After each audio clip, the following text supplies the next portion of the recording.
Hello, everyone. Today I'm going to be talking about the worst books that I read in 2024.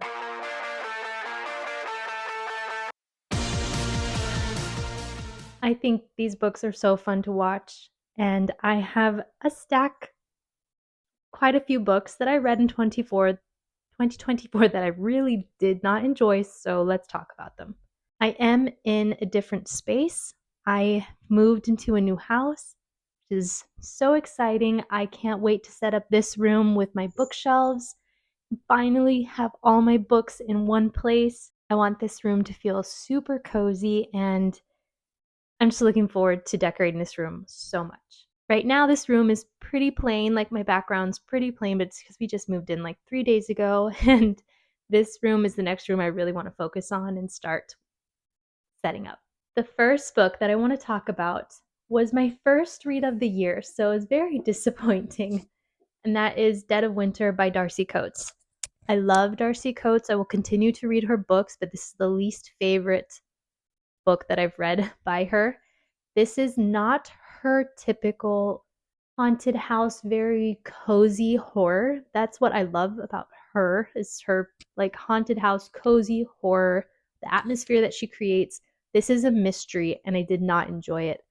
I guessed the like plot twist very early on in the book. It just didn't feel like Darcy Coates. In this book, we're following this couple who are in a van with a bunch of people that are going to, I think it's a ski resort or just like a winter resort to reconnect, or they're on their honeymoon, something like that. There's a reason why they're going up there. And there's a blizzard. They get stuck on the road in the van, and they have to leave the van, and they all go to a cabin to wait it out until people can rescue them. The blizzard does not get any better. They're stuck there, and people start dying off. So it's very much like who done it, like who is killing them off, and it just it just wasn't it just wasn't good. I enjoyed the very claustrophobic feelings that we have in this book, but the story wasn't interesting and the end didn't surprise me. So this is my first read, and after reading this one, I was not like rushing to the store to buy more Darcy Coates, but there is a book that I read by her this year, 2024, that I will talk about in my next video that was one of my favorite Darcy Coates. So this is her worst, in my opinion. Next, I want to talk about The Silver Eyes. This is a part of the Five Nights at Freddy's universe, I guess. Now, I thought this was going to be more scary, but I guess I should not have expected that because this is a YA horror and it just wasn't scary. I don't think I really care for this story, like the Five Nights at Freddy's. I don't think I really care about the animatronic creatures. I tried to watch the movie as well and didn't really like the movie. It wasn't scary enough. But I just think that this is targeted more for a younger audience. I don't think it's a bad book, but I just don't think it's scary enough for me. I didn't care enough about the people in the book, and I just think it's meant for younger people. So in this book, it's been 10 years since a group of friends, one of their friends died at the Freddy Fazbear's Pizza, and they're all going back to their town, their hometown, kind of like for a reunion and to see what happened. They go back to Freddy Fazbear's and things happen. I don't feel like it needs like a lot of explanation. There's like a murderer. It just wasn't scary enough. That's my complaint. I don't think it's a bad book. It's just not for me. This book is a bad book. With this book, I have a big issue with all of the romance. It's just not a good story. Now, I can't say the protagonist's name, but she has to marry the vampire king to protect her people. Her father's kind of like making her marry this king to protect the people. And it's enemies to lovers. She has to go to his kingdom, which his kingdom was interesting, like learning about the light and all of that, but it was just a bunch of romance, and I have issue with romance in books, and it's just had so much. And it's one of those books that you don't really have to pay very close attention to. So when I was listening to this book, I was cleaning my house or organizing. I was like busy. So in that way, I was glad to have just a book to listen to, but this is not a good book. And I obviously did not read the second book. So yeah, I did not enjoy this book very much. And there are just better fantasies. This is just a very romance heavy romantasy and just not good. And it's not enemies to lovers. It's like they fall in love super fast. The next book that I read was a Natasha Preston, The Island. This is another book where people die off and we're trying to figure out who's killing everyone. And I don't think that's my type of book. I don't like to read those kinds of books. I feel like I would rather watch that kind of story, a mystery like that, than read about it. In this book, we're following a bunch of influencers who are invited to this island, this very cool amusement park that's about to open up. So the owner invites all these influencers to go and promote it to all their followers. And I did like our protagonist because she has this like crime podcast or horror podcast, which is very different to the other influencers who are like makeup and sports or video games. I just didn't really like that we're following influencers, and they were annoying. I don't know that we're really supposed to like them, but I really didn't like them. And they go to this amusement park, they think it's really cool, they're advertising it, and then people start to die off. The issue that I had with this book is that I feel like there were inconsistencies with some of the characters. There were things that characters would do that just felt very out of place, and it didn't feel like a big plot twist where you're like, oh, I didn't see that coming. Like a character would do something and I was like, well, it doesn't make sense to me. It didn't make sense. The end I did like because I was not expecting like the very last thing that happens in this book, which felt very Friday the 13th, but I don't think I'll pick up another Natasha Preston. I don't like her writing, and this book just felt like a waste of time. I thought it was going to be more scary and not boring. This just kind of bored me. The next book, I think a lot of people love, and I really did not like. That's The Kingdom of Flesh and Fire. I read the first book, I think the same year. I think, did I read it this year? I might have. And I liked it. I thought it was interesting. I'm trying to grab it. From Blood and Ash. Now, this to me, by Jennifer L. Armentrout. If you follow me, you know that I not love. I like some of her books. I really dislike some of her books, and I just have very mixed feelings about this author's writing. This book was fun to listen to. Not my favorite book. I don't think this is a great book. This is a romantasy. It's kind of like vampires. We're following the maiden Poppy, who has to stay very pure. She can't talk to anyone. She has to keep herself completely covered, and she gets captured by the fallen king. I do like the Craven in this book. I think that was the most interesting thing, like the disease, the Craven, um, her powers. Like I thought this book was fun. Not a good book, but a fun book to listen to. So I got the second book because everyone says that they prefer the second to the first. And I did not like this book at all. I don't think the story was any better. It did not, I don't think that the story built up and got more interesting, and the romance was icky. I thought this was gross. And I think the the romance twist that this book takes, I think that must be what people like about this book, and I really didn't. So yeah, I don't recommend this book. I think I learned this year how much I dislike a lot of romance in books. And this took it to another level that I was just like, no, no, no, no. The next book I don't have physically, which is good. I did not waste my money on this book, but it's Roses of May by Dot Hutchinson. I loved the first book in the collector series, which was The Butterfly Garden. Great book. So creepy and a page turner. Like, you can't put that book down. It's so interesting. The second book was the complete opposite of that. In The Roses of May, we're continuing the story of the butterflies in this book, which I don't think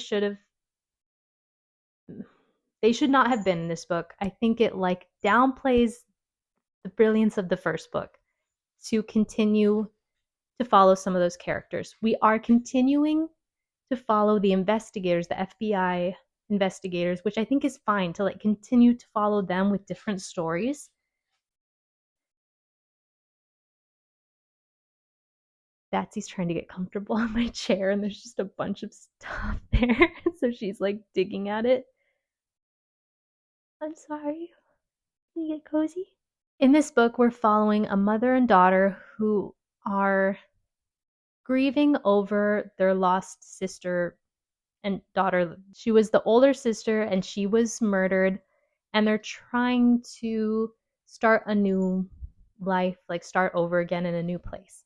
And they have spoken to the investigators of the Butterfly Garden before to kind of figure out who the killer is, but he's still at large. I don't like our protagonist. I thought she was annoying and just the book just felt boring. It was just not at the same level as the Butterfly Garden. It was not nearly as creepy. Our serial killer that is not really a mystery. Like we're sometimes in his head. He just wasn't as creepy as the gardener in the Butterfly Garden. That story was so much better. And the end, it was just like, okay, yeah, whatever. I could not wait to finish that book so that I could just move on. I don't know if I will pick up another Dot Hutchinson. I thought she was going to be an auto-buy author after the Butterfly Garden, but it's like the same person didn't write the second book. It felt like a completely different writer. That's how I felt. I thought it was boring. It was not exciting at all, and our protagonist was annoying. And why put the butterflies in the second book? I have very strong feelings about this book.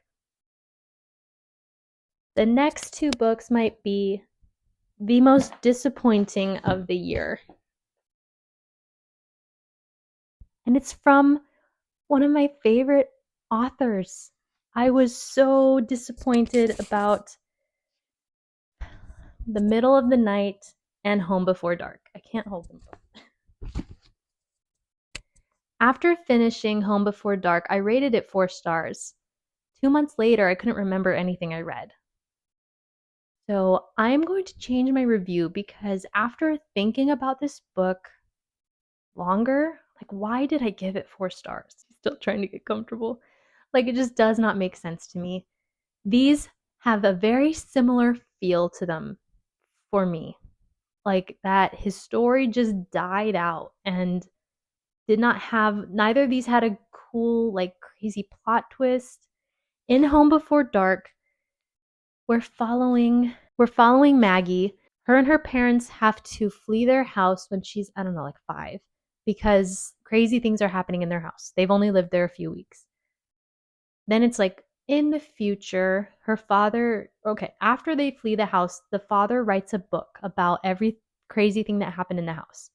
And he gets a lot of fame from that. The town gets a lot of fame and the town doesn't like that, but they move somewhere else. It's years later and the dad dies. In his will, he gives Maggie the house, and she was like, what? We still have this house? Why didn't he sell it? Why has he had it for 20 some years? And she goes there to renovate it and sell it. But she wants to know the truth. She wants to know if the things that happened in this house that are in the book are real or not. And her mother won't tell her, and her father, even on his deathbed, wouldn't tell her. So she wants to stay in the house as she was renovating it to also figure out if what he wrote was true. This book was disappointing. It was not as much of a page turner as so many of his other books. And I think I like how some of his other books have this crazy twist and like where he goes with the book that he did not in this. And I know that's confusing, but like I like The House Across the Lake and where that went. I wish this went there and it didn't. And I was so excited to read this book. And it was disappointing, especially 2 months later, not remembering anything about it. My least favorite Riley Sager is The Last Time I Lied. And I still remember that book. I didn't even remember this book. So it was not that good.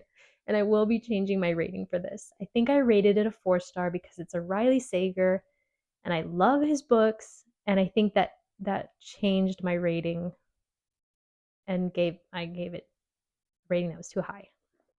I think a lot of people were disappointed by this book. Like, look at how beautiful it is.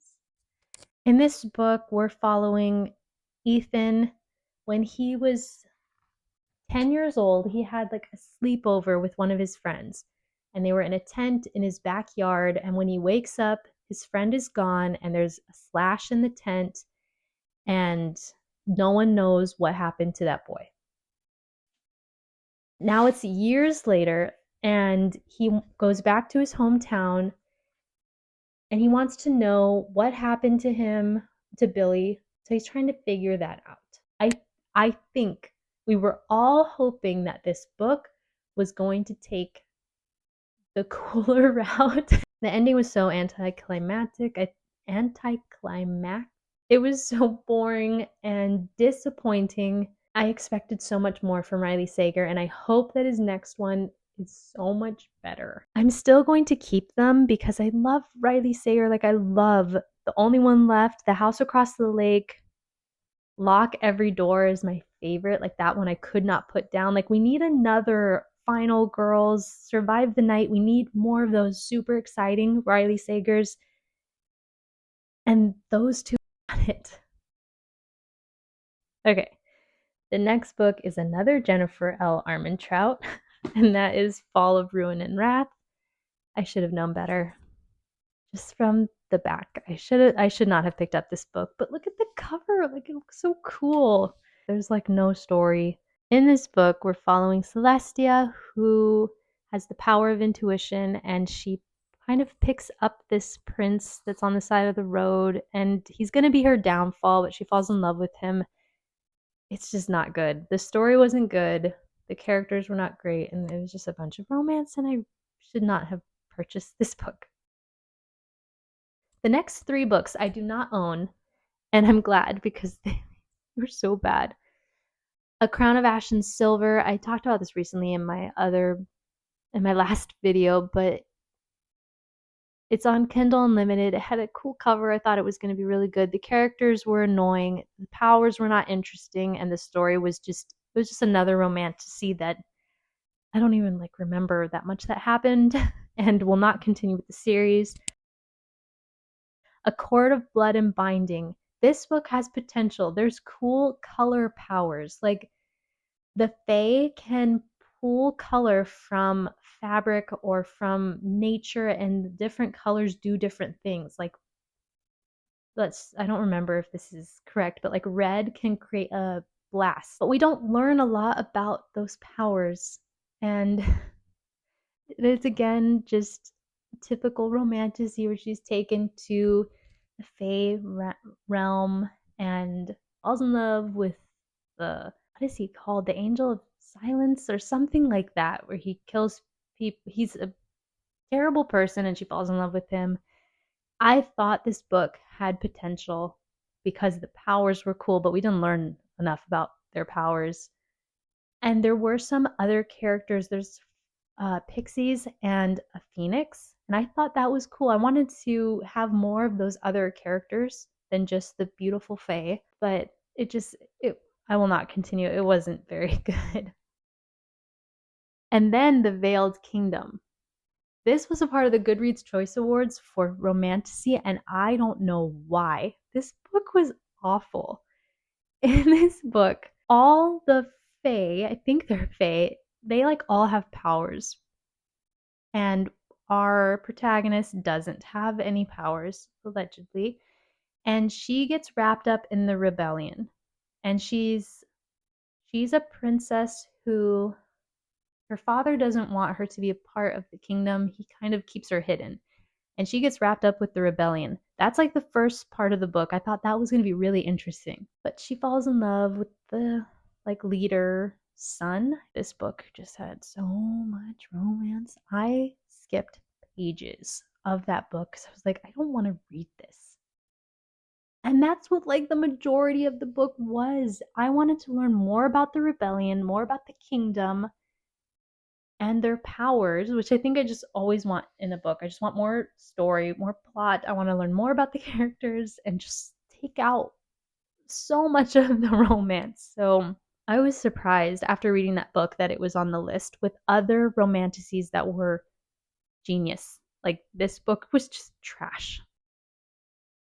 The next book I know so many people love, and I'm just not a romance person, so I hated this book. I don't know why. The cover got me, and the fact that it was fall and that everyone's reading these books and loving them. Sorry, the green light. It's kind of bright. I got the Pumpkin Spice Cafe. It was in a really pretty display. And it was just fall. This is this is just a spicy romance, and I don't like it. So we're following Janine. Her aunt gives her a coffee shop in a small town. It's very much Gilmore Girls. So she's in this small town where they have town meetings where there are the town gossips. You have the grouchy farmer who's Luke, basically from Gilmore Girls, and she needs his help because she thinks that there are people that are messing with her coffee shop, and he offers to help her. And then they fall in love, and there's stuff.